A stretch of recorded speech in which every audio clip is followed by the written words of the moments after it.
Les amis, bien le bonsoir, merci d'être ici. Là, je vais vous lire un hadith, Sahih Bukhari, page 1068. Le livre est disponible en téléchargement. Vous pouvez l'ouvrir à la même page si vous le souhaitez. Le hadith fait littéralement une seule ligne. Alors, j'ai une chaîne de narration où il y a 5-6 personnes et on arrive à la femme du prophète, Aïcha, qui a dit que, je vais vous le lire en arabe, je vous explique ce que ça veut dire en français, et c'est très rapide, ça va prendre 30 secondes. Tuwfiya Rasulullah.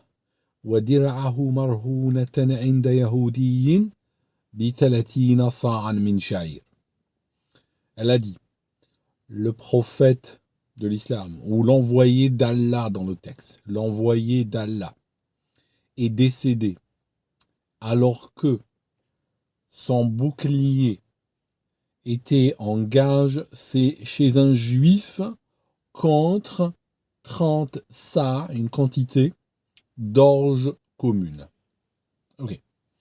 Alors, juste pour clarifier, c'est quoi le sa ici? Alors le sa est une quantité qui correspond à 2,5 litres en volume. C'est une quantité volumétrique. Donc en fait, au moment où le prophète des musulmans est mort, il avait une dette de nourriture chez un juif, nous dit Sahih Bukhari, et cette quantité correspondait à 75 litres. D'après donc ce qu'elle donne. 30 sars, c'est 75 litres.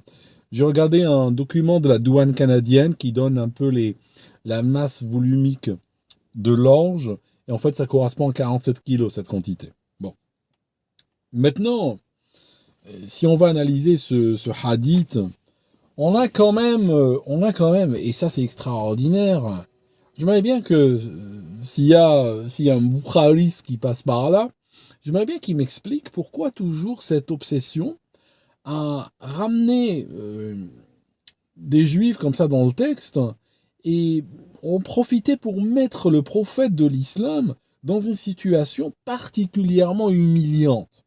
C'est juste une question, parce que on va décrypter ce texte ensemble. Alors, on est à la fin de la vie du prophète. C'était à ce moment-là où, si je parle que de la période prophétique, c'était là où l'islam était le plus répandu. D'ailleurs, au lendemain de sa mort, vont commencer des guerres qu'on a appelées des guerres d'apostasie. Et ces guerres-là ont tué, c'est une guerre fratricide, une guerre civile, si vous voulez, où il y a des dizaines de milliers de musulmans qui sont morts, d'après les bilans qu'on a de l'époque. Donc, vraisemblablement, c'était une communauté de plusieurs centaines de milliers de musulmans. D'accord? À la mort du prophète. On a une large communauté. Donc, première question, qui arrive automatiquement après cette lecture, pourquoi toute sa communauté ne l'a pas aidé? Pourquoi sa communauté l'a laissé jusqu'à aller, alors qu'il avait un certain âge, il avait le début soixantaine, pourquoi sa communauté l'a laissé aller emprunter sa nourriture et donner un gage pour l'obtenir? C'est déjà une question qu'on est en droit de se poser.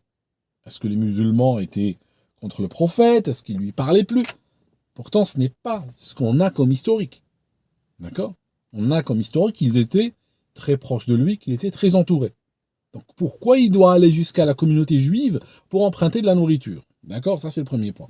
Deuxièmement, si on regarde les histoires qui circulent sur lui, on nous dit c'était un chef de guerre, il avait envoyé une armée, je ne sais pas d'où. Au moment où il était en train de mourir, il y avait Jaysh Oussama, en fait. Une armée qu'on appelait l'armée d'Oussama, je ne sais pas avec qui ils allaient se prendre la tête. Pour envoyer une armée, il faut avoir de l'argent, n'est-ce pas? Pour pouvoir mobiliser des hommes, mobiliser des bêtes, qu'ils aillent se battre. C'est un corps expéditionnaire, littéralement, qui doit des fois marcher pendant des semaines ou des mois pour arriver chez l'ennemi, n'est-ce pas? Donc, c'est quand même quelqu'un qui semblait avoir des moyens. Là, on nous dit non. À sa mort, il était complètement fauché. On continue. Avant l'islam, le prophète des musulmans, c'était quoi son surnom? On l'appelait Mohammed, oui, mais il y avait un autre nom derrière. Mohammed, c'est son vrai nom, d'accord, son vrai prénom. Mais il y avait un autre nom qu'on lui donnait. C'était Mohammed al-Amin. Pourquoi? Parce que c'est quoi son métier? Son métier, il était commerçant.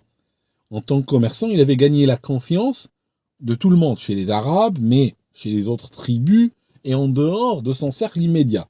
Il était connu sous ce nom-là. Ça veut dire que c'était quelqu'un dans la parole, hein, chez les Arabes, dans ces communautés. L'homme est connu par quoi? Est connu par la solidité de sa parole. Ça signifie c'est quelqu'un qui tient parole, c'est quelqu'un qui promet et il va pas dire j'ai oublié ou j'ai pas vraiment dit ça. D'accord? Donc c'était quelqu'un qui était connu d'après tous les récits pour être un homme qui honorait sa parole. Ok. Et à la fin de sa vie, bien sûr, cette réputation s'était étalée encore plus. Et c'était plus renforcé, parce que maintenant, on n'a plus que le commerçant, mais on a aussi l'envoyé de Dieu, littéralement, comme il était connu dans sa communauté. Or, cet homme va emprunter 47 kilos d'orge, donc un sac. Il va emprunter un sac d'orge. Et qu'est-ce qu'on lui dit? Ouais, il nous faut un gage.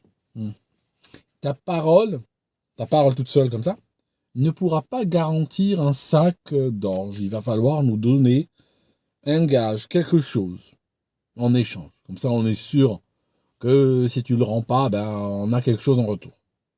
D'accord? Vous voyez le sous-entendu dans le texte? C'est ça le sous-entendu, en fait. Et donc, il doit donner son bouclier. Autre chose. Si vous regardez dans les tribus arabes, regardez des fois les Yéménites, hein, ça jusqu'à maintenant, vous voyez des dignitaires yéménites, des fois dans des salons, dans des réceptions officielles, et ils ont quoi?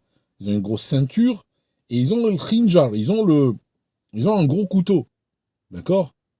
C'est une manière pour un homme, hein, et ça existe dans beaucoup de sociétés, jusqu'en Afghanistan, ailleurs, qu'un homme doit être armé. Un homme porte ses armes. C'est une manière de dire qu'il est prêt à défendre sa société, il est prêt à défendre sa famille, il est prêt à défendre son honneur. Et tout homme respectable, tout homme qui comptait dans la société, se devait d'être armé. Là, qu'est-ce qu'il donne? Qu'est-ce qu'il donne contre de la nourriture? Il se désarme. Vous voyez, c'est ça un petit peu le symbolisme. Il se désarme. D'accord? Or, se désarmer dans la société arabe, c'est la pire chose qui pouvait arriver. Il ne donne pas une bague, ou il ne donne pas une perle, ou quelque chose d'autre. Non, non. C'est très particulier dans le texte. Ce n'est pas par hasard. D'accord? Il donne ses armes, il donne son bouclier, il n'a plus de protection. Contre quoi?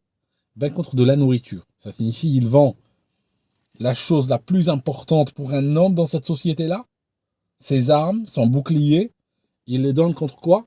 Contre une assiette de soupe. Okay? Ça vous rappelle un peu le parallèle?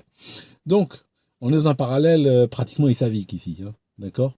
Donc, on voit énormément d'éléments qui, placés en pile les uns sur les autres, nous montrent que ce hadith est quand même d'une violence très particulière, d'accord, à l'égard du prophète des musulmans, donc déjà ça. Et en plus, il ne correspond pas à une réalité. On a du mal à imaginer que cet homme qui est entouré à ce stade de sa vie par une immense communauté soit obligé d'aller emprunter pour se nourrir, d'aller emprunter de l'orge pour manger. D'accord?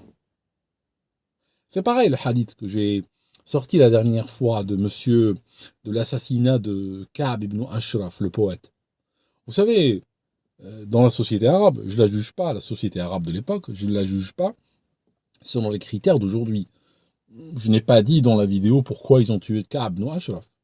Dans la société de l'époque, les gens pouvaient, pour des mots, pour des propos, en arriver très rapidement aux mains. D'ailleurs, ça peut même arriver aujourd'hui. Eh bien, quand ils ont été tués Ka'b al-Ashraf, ibn al-Ashraf, l'histoire comporte des symboliques extrêmement humiliantes envers les musulmans et leurs prophètes. Vous voyez le truc? Parce que un poète raconte des choses sur eux. Il a dit, entre autres, quelque chose, l'image qu'il a utilisée, il a dit si ces gens-là aujourd'hui sont les nouveaux maîtres, ou si ces gens-là aujourd'hui tuent les meilleurs des Arabes, moi je vais vous dire quelque chose, le fond de la terre est meilleur que sa surface. Ça veut dire quoi? Ça veut dire que je préfère être mort que vivant. Si c'est vous maintenant, Si c'est vous maintenant auquel appartient l'avenir, je préfère le fond de la terre que sa surface. D'accord? Utiliser des images très fortes comme celle-ci. C'est quelqu'un qui était très capable en termes de poésie et d'image. D'accord? Moi, je veux bien. Je veux bien que... Parce qu'il y a d'autres poètes qui ont été tués, même avant l'islam. Parce que la poésie était considérée comme un art très rhétorique, extrêmement fort. Et puis les gens qui étaient touchés par cela, des fois c'était même des gens très importants qui étaient touchés par cela, eh bien, ils pouvaient sortir de leur gond, et puis ceci menaçait la vie du poète. Moi, je veux bien. Sauf que la manière dont ils l'ont tué, ils étaient 4 à 6 contre 1. Ils l'ont frappé dans le dos. Ils l'ont fait en trahissant. L'un trahissait l'amitié, l'autre trahissait la fraternité. Lui est représenté comme quelqu'un d'intelligent, cultivé, jovial, qui sent bon, il est courageux, il a toutes les valeurs positives, extérieures et intérieures. Il est glorifié par Sahih Bukhari, alors que quelque part on nous dit c'est l'ennemi d'Allah et l'ennemi de son prophète. C'est un peu bizarre la manière dont il est décrite, la complaisance avec laquelle il est décrite. Un petit peu comme pour créer une sorte de contraste avec sa mort et avec ces tueurs qui vont apparaître dans le texte comme étant des gens absolument cruels et absolument abominables. D'accord? Il y a une contradiction interne dans le texte. C'est que d'un côté, il déteste les musulmans. Il dit, oh, quand je vois ces musulmans, je pense que le fond de la terre est meilleur que sa surface. Et en même temps, quand il vient frapper chez lui, il dit, c'est mes frères. Je descends les voir en pleine nuit. Je leur ouvre les portes du fort, contrairement à la vie de la femme qui lui dit non, n'y va pas. D'accord? Oui, c'est... En plus, la femme, l'échange qu'il y a eu avec sa femme, il a été capturé comment par Bukhari? Comment il l'a capturé? Il n'était pas là. Il n'y avait pas de témoin de Bukhari. Il n'y avait pas d'homme de Bukhari sur place. C'est un échange à huis clos entre l'homme et sa femme. L'homme est mort. Il a fait comment Bukhari pour obtenir cette info? Ce motif que je vous donne là, ce motif que je vous donne, arrive très souvent dans les hadiths cités par Bukhari. Ibn Hajar, qui était d'ailleurs... ça, il a été critiqué en fait, Bukhari, ça a été critiqué, je ne me rappelle plus par qui. Est-ce que c'était Daraqutni ou Al-Waqidi, je ne me rappelle plus. Il a été critiqué et Ibn Hajar l'a défendu. Ibn Hajar al-Asqalani, qui était littéralement à genoux devant Bukhari à tel point qu'il a écrit une encyclopédie énorme, Fath al-Bari, qui explique al-Bukhari, eh bien il a défendu Bukhari. Il a dit, ne me dites jamais ça. Ne dites pas que les hadiths sont faux, sont invalides, sur la base que Bukhari raconte des choses qui se sont passées à huis clos.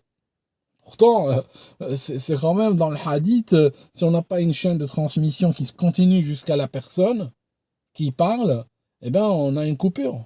Donc le hadith est interrompu. Eh ben non, Ibn Hajar dit non, il n'est pas interrompu. Non, pas du tout. D'accord? Parce qu'il dit, Bukhari, il n'a pas d'argument Ibn Hajar. Il dit juste, Bukhari savait ce qu'il faisait, savait ce qu'il disait. C'est tout. Voilà, mes amis. Je veux dire, bon, je sais qu'il y a des gens, j'ai vu déjà dans les commentaires la dernière fois, il y a des gens qui n'étaient pas très contents. Hein. J'ai vu des gens qui disent, oui, tu critiques Bukhari, tout ça, machin. Bon, d'accord. Je peux vous faire une vidéo rien que pour vous, hein. Les dernières 30 secondes. Ben oui, voilà, Bukhari a raison. Hein. Monsieur Bukhari, c'est un homme extraordinaire, il ne peut pas se tromper, il ne peut pas raconter de conneries. Alors bon, ben voilà, le prophète des musulmans, à sa mort, il donnait ses armes aux juifs pour obtenir de l'orge pour manger. Voilà. Et la dernière insulte pour la route, hein, je vous la rajoute, dans la société arabe et dans la société musulmane par la suite, et ceci jusqu'à maintenant, il n'y a rien de grave pour un homme que de mourir en laissant des dettes. Vous le savez, ça. Si vous êtes d'une société musulmane, vous savez cela. D'accord? Vous savez les implications de ceci. D'accord? Ça a une implication extrêmement déshonorante de mourir en laissant des créanciers sans les avoir payés. Or ici, on nous dit, ben voilà, il est mort en laissant une créance de nourriture en plus. Okay? Vous voyez ce qu'on peut faire passer en une seule ligne? D'accord? En une seule ligne. Et là, j'ai juste fait ce qui me paraît, moi, déjà. Hein. Je suis sûr que d'autres dans les commentaires vont sortir d'autres symboliques de ces histoires. Rien que de cette ligne. Ok. Voilà, mes amis. Moi, je cherche à vous aider à développer un système, une grille de lecture, un système de valeurs qui va au-delà de ce qu'on vous raconte depuis des années et des années, d'accord? Ce qu'on a raconté à vos parents, vos arrière-grands-parents et tout ça. Je cherche à vous montrer qu'il est possible de voir une lecture moderne de ces choses-là, une lecture dépassionnée, et puis essayer de voir un petit peu selon les valeurs universelles qui étaient en cours à l'époque et même avant et après, quelle est la manière de voir ces textes-là. Ok? Voilà mes amis, merci d'avoir regardé cette vidéo jusque-là, et on se voit dans une prochaine. À très bientôt.